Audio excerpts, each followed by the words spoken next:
Thanks for join Global Tutorial Bernard Simamora, SSI, SIP, SH, MH, MM.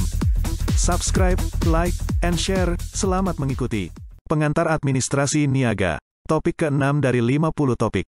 Memahami sistem-sistem ekonomi, bagian pertama. Perekonomian suatu negara dapat dikelompokkan dalam sejumlah karakteristik tertentu. Secara umum, terdapat 3 jenis sistem ekonomi yang berlaku, yaitu sistem ekonomi kapitalisme atau pasar bebas, sistem ekonomi sosialis, dan sistem ekonomi komunis. Pemahaman tentang jenis-jenis sistem ekonomi ini diperlukan untuk dapat memahami dinamika aktivitas ekonomi dan bisnis di suatu negara. Walaupun demikian, dalam kenyataannya tidak ada suatu negara pun yang menganut sistem ekonomi yang benar-benar kapitalis ataupun komunis, semuanya lebih bersifat kecenderungan saja. Apakah sistem ekonomi suatu negara cenderung pada karakteristik ekonomi kapitalis, sosialis, ataupun komunis?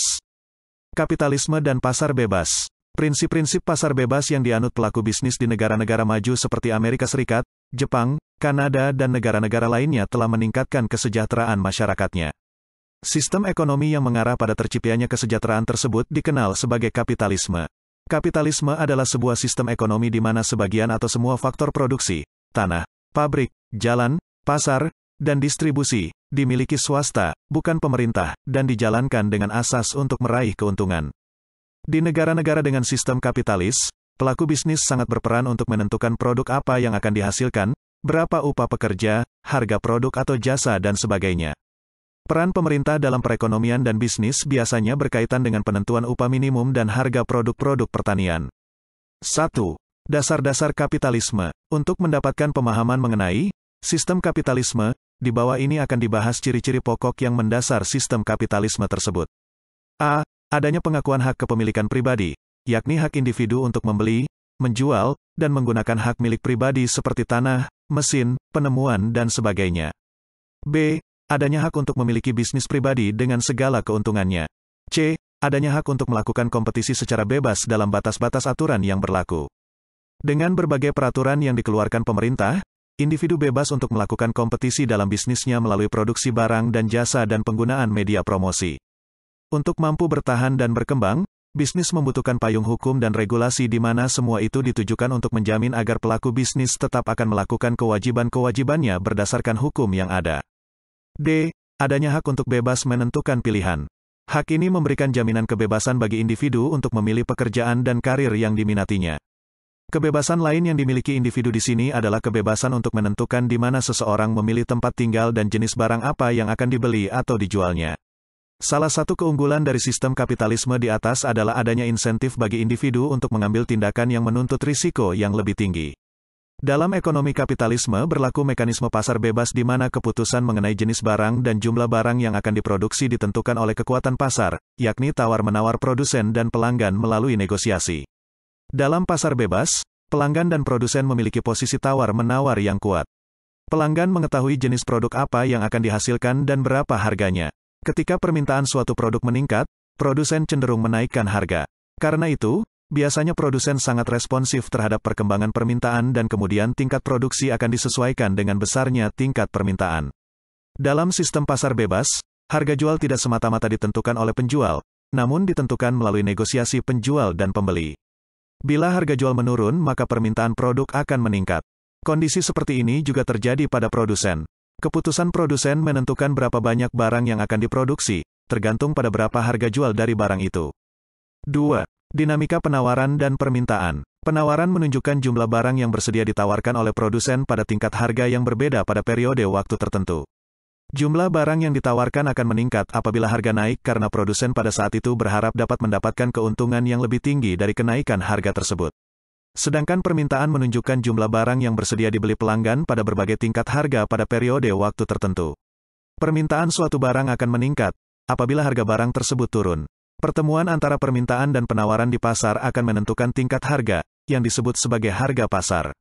Di dalam sistem pasar bebas, pelaku pasar berpendapat bahwa intervensi atau campur tangan pemerintah dalam menentukan harga tidak diperlukan karena pasar itu sendirilah yang akan menentukan harga.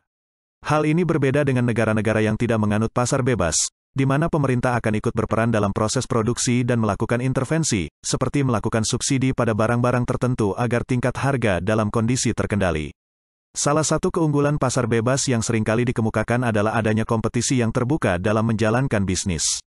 Dengan adanya kompetisi, setiap pelaku bisnis berlomba untuk menghasilkan produk dan jasa yang berkualitas dengan harga yang bersaing. Di sini pelangganlah yang memutuskan barang mana dan dalam tingkat harga berapa, pelanggan mau membeli barang dan jasa yang ditawarkan oleh produsen. 3. Persaingan dalam pasar bebas. Secara umum, ahli ekonomi mengelompokkan kompetisi yang terjadi dalam perekonomian menjadi 3 kelompok, sebagai berikut. A. Persaingan sempurna, perfect competition. Ciri-ciri pasar persaingan sempurna antara lain adalah terdapatnya jumlah penjual dan pembeli di pasar sangat banyak, dan sehingga tidak ada seorang produsen yang dapat mempengaruhi harga. Dalam pasar ini, produk yang diproduksi oleh masing-masing produsen cenderung bersifat identik. B. Persaingan monopolistik, monopolistic competition. Persaingan ini terjadi ketika sejumlah produsen memproduksi produk yang relatif sama, namun pelanggan yang membeli barang tersebut memiliki persepsi yang berbeda. Pada persaingan monopolistik, kunci utama kesuksesan produsen terletak pada diferensiasi produk, product differentiation.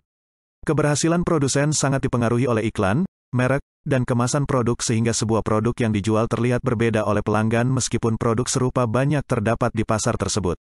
C. Oligopoli, oligopoli. Oligopoli merupakan bentuk kompetisi di mana hanya sedikit produsen yang mendominasi pasar. Oligopoli biasanya dapat dilihat pada industri yang memproduksi tembakau, otomotif, minuman ringan, aluminium, dan penerbangan. Salah satu faktor yang menyebabkan jumlah produsen di pasar oligopoli hanya sedikit adalah besarnya investasi yang harus dilakukan apabila produsen baru masuk ke dalam pasar oligopoli. Dalam oligopoli, harga jual dari masing-masing produsen cenderung sama.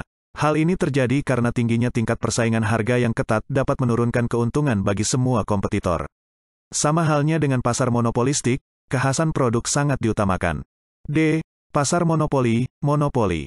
Monopoli terjadi ketika hanya terdapat satu produsen untuk sebuah produk yang menguasai pasar sehingga hanya produsen tunggal tersebut yang mengontrol suplai produk sehingga mampu menetapkan harga jual. 4. Keunggulan dan kelemahan pasar bebas. Sistem pasar bebas memungkinkan seseorang mencapai kesejahteraan setinggi-tingginya dan menjalankan bisnis dengan lebih efisien dan kompetitif. Namun, sistem ini membuat kesenjangan, gap, yang sangat luas antara pihak yang menguasai faktor produksi dengan mereka yang tidak. Atau dengan kata lain, sistem pasar bebas membuat orang yang kaya akan semakin kaya dan yang miskin akan semakin terpuruk. Persaingan yang ketat dalam pasar bebas membuat banyak pelaku bisnis melakukan praktik-praktik yang tidak etis. Untuk mengantisipasi hal ini, beberapa negara mengadopsi sistem sosialis dalam sistem perekonomiannya. Demikianlah materi topik ke-6 pengantar administrasi niaga. Channel ini akan sangat membantu masyarakat umum dan para mahasiswa yang sedang kuliah di perguruan tinggi manapun di Indonesia. Ratusan video tutorial S1 Ilmu Hukum, S1 Ilmu Pemerintahan, S1 Ilmu Komunikasi, S1 Ilmu Manajemen, S1 Ilmu Administrasi dan lainnya disajikan di channel ini. Video tutorial dituturkan dan disubtitelkan agar dapat ditonton, dibaca sambil didengarkan. Jangan khawatir jika tidak langsung paham. Untuk pemahaman yang lebih baik, putar dan dengarkan video tutorial berulang-ulang. Subscribe dan like, agar Anda mendapatkan update tutorial lainnya. Bagikan juga link video ini, agar teman lain juga mendapatkan manfaat channel ini. Sampai jumpa.